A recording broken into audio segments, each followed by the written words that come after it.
اور سمود کا، والذین من بعدہم، اور جو ان کے بعد ہوئے، وما اللہ یرید ظلما للعباد، اور اللہ اپنے بندوں کے لیے کوئی ظلم نہیں چاہتا۔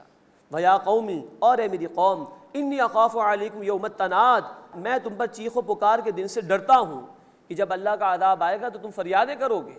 یوم تولون مدبرین، جس دن تم بھاگو گے پیٹھ پھیر کر، ما لکم من اللہ من عاصم، تمہارے لیے اللہ کے مقابلے میں بچانے والا کوئی نہیں ہوگا۔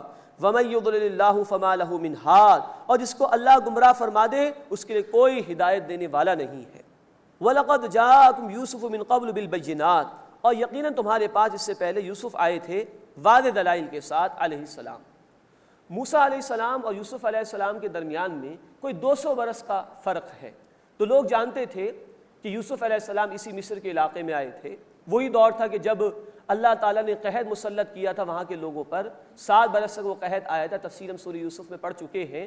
تو اللہ تعالیٰ نے پہلے بھی لوگوں کو عذابوں میں مبتلا کیا ہے، تو یہ بندہ مومن ان کو توجہ دلا رہا ہے کہ تم ڈرو اللہ کے عذاب سے، کہیں تم پر بھی کوئی قحط والا معاملہ نہ آ جائے یا اس طرح کا کوئی اور عذاب نہ آ جائے۔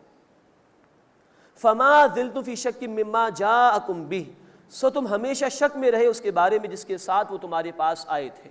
اس وقت بھی جو مصر کے نیٹو تھے انہوں نے قبول کرنے کی کوشش نہیں کی تھی، اور یہ کہ آج بھی معاملہ یہی ہے کہ یہ مصر میں رہنے والے آل فرعون یا آنے والے رسول کی بات کو نہیں مان رہے۔ فما زلتم فی شک مما جاءکم بہ، سو تم ہمیشہ شک میں رہے اس بارے میں جس کے ساتھ وہ تمہارے پاس آئے، یعنی کہ روشن نشانیاں۔ حتی اذا ہلکا، یہاں تک کہ جب وہ فوت ہو گئے، قلتم، تو تم نے کہا، لن یبعث اللہ من بعدہ رسولا، اللہ ان کے بعد کوئی رسول ہرگز نہیں بھیجے گا۔ کذالک یضل اللہ من هو مسرف مرتاب، اسی طرح اللہ گمراہ فرماتا ہے اسے جو حد سے گزرنے والا ہے، شک میں رہنے والا ہے۔ یعنی انہوں نے گزشتہ لوگوں کے انجام سے کوئی عبرت حاصل نہیں کی اور اب بھی ایک رسول کا انکار ہی کر رہے ہیں۔ الذین یجادلون فی آیات اللہ بغیر سلطان اتاہم، جو لوگ اللہ کی آیات میں جھگڑتے ہیں بغیر کسی دلیل کے جو ان کے پاس آئی ہو۔ کبر مقتا عند اللہ، ان کی یہ کج بحثی، یہ بحثیں اللہ کے نزدیک ناپسند ہیں۔ وعند الذین آمنوا، اور ان کے نزدیک بھی جو ایمان لائے۔ کذالک یطبع اللہ علی کل قلب متکبر جبار، اسی طرح اللہ تعالی ہر مغرور سرکش کے دل پر مہر لگا دیتا ہے۔ وقال فرعون، اور فرعون نے کہا، یا حامان ابن لی صرحا لعلی ابلغ الاسباب، کہ اے حامان میرے لیے ایک بلند عمارت بنا، کوئی محل تعمیر کر، شاید کہ میں راستوں میں پہنچ جاؤں، اسباب السماوات، آسمانوں کے راستوں میں پہنچ جاؤں۔ فاطلع الی الہ موسیٰ، پس میں موسیٰ علیہ السلام کے معبود کو جھانک لوں، وانی لاظنہ کاذبا، اور بے شک میں تو اسے جھوٹا گمان کرتا ہوں، معاذ اللہ۔ اب دیکھیے یہ ہے ظالموں کے ہتھ کنڈے۔ جب کبھی حق کی دعوت عام ہونا شروع ہو اور اس دعوت سے ظالموں اور جابروں کو اپنے مفادات پر ضربیں لگتی ہوئی محسوس ہو، تو وہ قوم کے لوگوں کو مختلف دھندوں میں لگا دینا چاہتے ہیں تاکہ قوم مختلف دھندوں میں لگی رہے اور حقیقت کی طرف ان کی نگاہ نہ جائے۔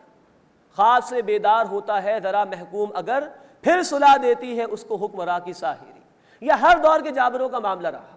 آج بھی دیکھیے وہ حکمران جو اپنے اپنے ملکوں میں عوام پر ظلم کرتے ہیں، کبھی اسپورٹس میں لگا دیتے ہیں قوم کو، کبھی میڈیا کے چینلز میں لگا دیا جاتا ہے، کبھی قیمتوں میں اضافہ کر کے لوگوں کو جو ہے پریشان کیا جاتا ہے تاکہ وہ اسی مسئلے کے اندر غور و فکر کریں، کبھی تعصبات کو ہوا دے کر آپس میں لڑائی جھگڑے پر مجبور کیا جاتا ہے تاکہ جو ظلم ان پر مسلط ہو رہا ہے اس کی طرف توجہ نہ رہے۔ یہ ہر دور کے ظالم کا طریقہ کار رہا، جیسے کہ فرعون کا بھی معاملہ تھا۔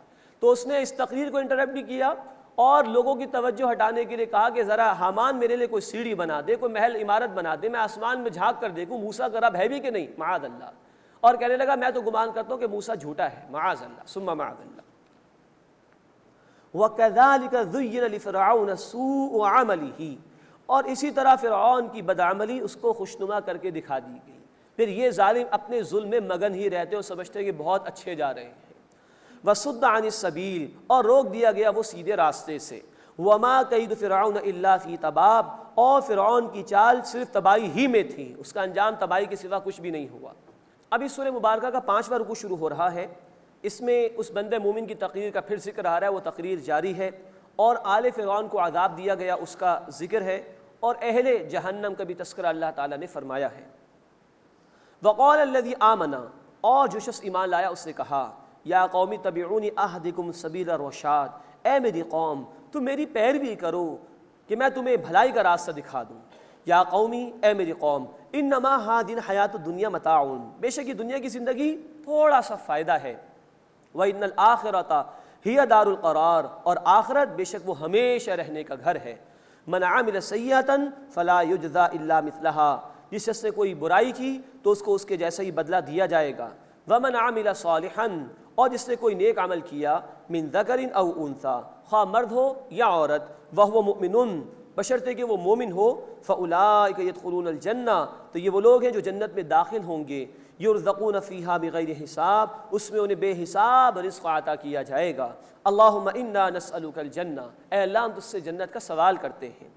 ویا قومی، اور اے میری قوم، مالی ادعوکم الی النجاۃ وتدعوننی الی النار، کیا بات ہے کہ میں تو تمہیں نجات کی طرف بلاتا ہوں اور تم مجھے جہنم کی طرف بلاتے ہو۔ تدعوننی لاکفر باللہ واشرک بہ، تم مجھے بلاتے ہو کہ میں اللہ کا انکار کروں اور اس کے ساتھ شریک ٹھہراؤں۔ ما لیس لی بہ علم، جس کا میرے پاس کوئی علم نہیں۔ وانا ادعوکم الی العزیز الغفار، اور میں تمہیں دعوت دیتا ہوں اللہ کی طرف جو کہ غالب ہے، بخشنے والا ہے۔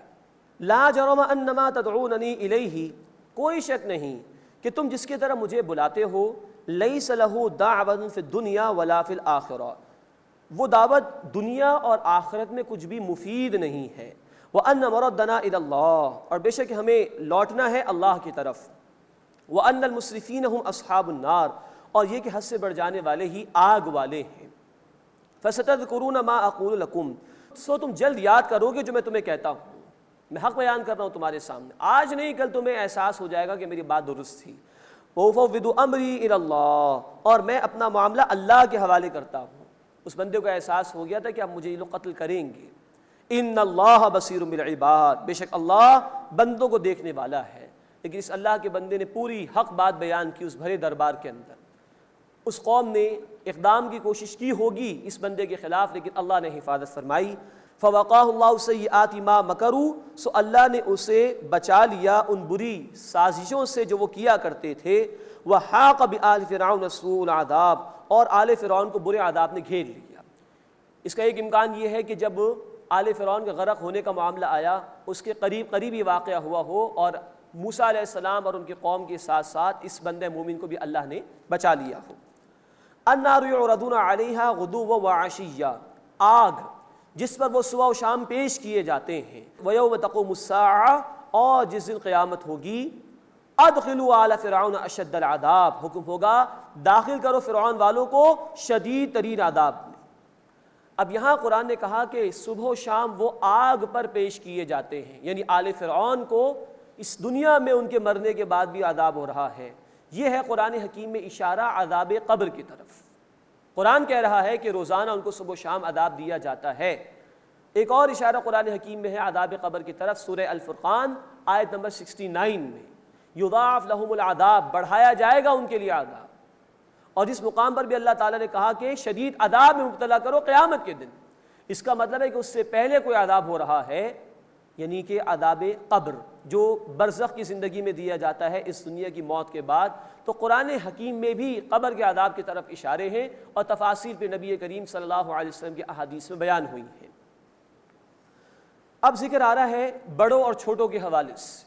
کچھ وہ لوگ جو دنیا میں بڑے بنتے تھے، لیڈرز تھے لیکن نافرمان، اور کچھ وہ جنہوں نے اندھے بہرے بن کر ان کی پیروی کی، اب یہ ایک دوسرے پر قیامت کے دن ملامت کریں گے، اس کا ذکر آ رہا ہے۔ یہ مضمون قرآن حکیم میں کل 6 مرتبہ آیا ہے۔ وَإِذْ يَتَحَاجُّونَ فِي النَّارِ، اور یاد کرو جب وہ جہنم میں باہم جھگڑیں گے۔ فَيَقُولُ الضُّعَفَاءُ لِلَّذِينَ اسْتَكْبَرُوا إِنَّا كُنَّا لَكُمْ تَبَعًا، تو کہیں گے کمزور ان لوگوں کو جو بڑے بنتے تھے، بے شک ہم دنیا میں تمہارے تابع تھے۔ فَهَلْ أَنْتُمْ مُغْنُونَ عَنَّا نَصِيبًا مِنَ النَّارِ، تو کیا تم ہم سے دور کر دو گے آگ کا کچھ حصہ؟ قَالَ الَّذِينَ اسْتَكْبَرُوا إِنَّا كُلٌّ فِيهَا، وہ لوگ جو بڑے بنتے تھے کہیں گے بے شک ہم سب اسی میں ہیں۔ ان اللہ قد حکم بین العباد، بے شک اللہ بندوں کے درمیان فیصلہ فرما چکا، اب کوئی نہیں نکل سکتا یہاں سے۔ وقال الذین فی النار لخزنۃ جہنم، اور وہ لوگ جو آگ میں ہوں گے کہیں گے جہنم کے داروغوں سے، ادعوا ربکم یخفف عنا یوما من العذاب، اپنے رب سے دعا کرو کہ ایک دن کا عذاب ہم سے ہلکا کر دے۔ بہت شدید